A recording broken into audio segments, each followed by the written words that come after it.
I took those leftover pieces of flatbread that I made and I put them on a cookie sheet in the oven at 350. And now it's crisped up like a cracker and it's got butter on it.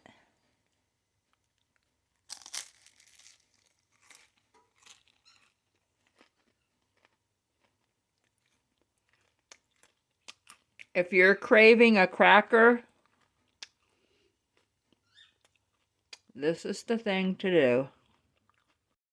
It's still Sunday morning, by the way. So yeah, I crisped these up in the oven, and this would have gone perfect with my chili size if I would have thought of it.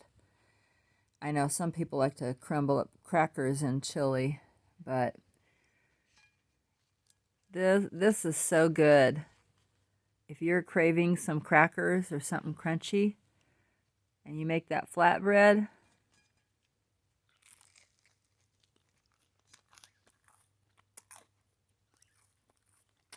really good. I'm making one more pot holder for my friend. So he'll have 2 pot holders and 1 hot pad. So I'm doing this one a little bit different. Each one is going to be a little different with kind of similar fabrics. And then let me show you what I'm doing here. See? Yeah. Okay, so I'm going to cross the flannel back of the pot holder with this stitch. Maybe I'll do an X, or maybe I'll just keep going diagonal. I don't know. But I'm making a decorative stitch on the back. So everything's going to be a little different. So I squared off the top. Here's the flannel bottom of the pot holder. So what I'll do is I will put right sides together, stitch around, leave an opening, and at the opening is where I will turn it right side out. So just make sure there's right sides together if you do this. So here it is. Of course it's not perfect, but isn't that kind of the appeal of handmade items? Everything's not quite right. That's okay. And here's the other pot holder I made. And there's the hot pad. So I'm gonna send these to my friend. And I didn't on purpose make this smaller. Somehow I did it though. One last thing. Before I sewed the thing completely closed, I just made a little piece of bias tape for a handle, and I just tucked it inside and sewed around it to secure it. And then when you make it right side out, then it just comes out the right way. It looked like this when it was inside the right sides.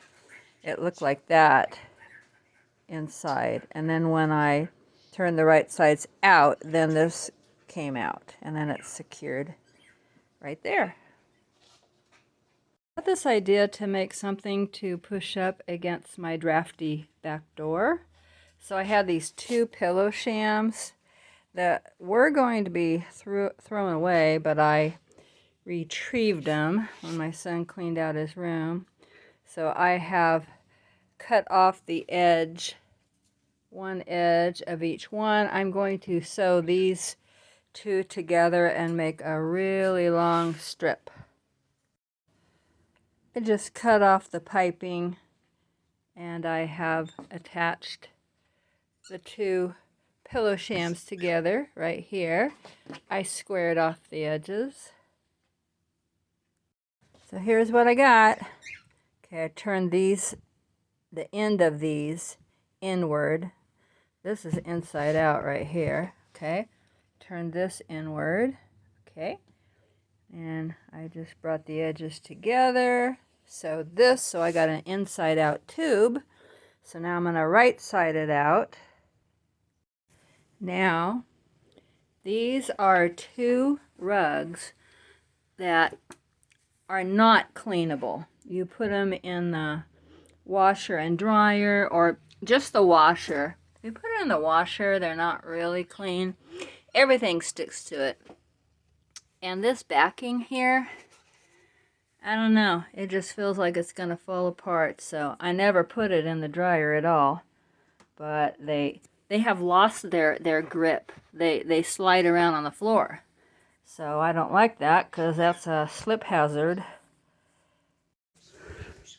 I rolled up those rugs and put it in here just like I was putting it in a pillowcase.